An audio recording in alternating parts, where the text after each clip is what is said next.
Welcome everyone, here is how you change the lock screen in iPhone running iOS 16.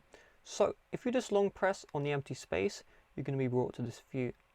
If you've already created multiple lock screens in the past, just slide across to the lock screen, tap on it to select.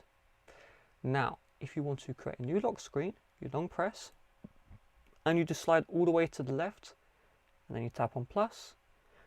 You create the lock screen you would like. Add widgets if you want to too. Do keep in mind when you add widgets it may remove the depth effect, and then set the lock screen wallpaper and then tap on it.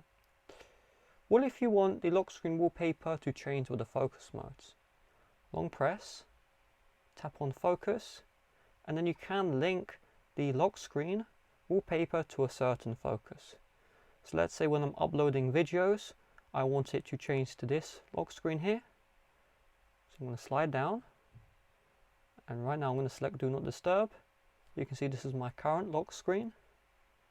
I'm then going to select Uploading Videos, and you can see it's going to change the lock screen wallpaper. So with that being said, thanks for watching, see you guys later, bye bye.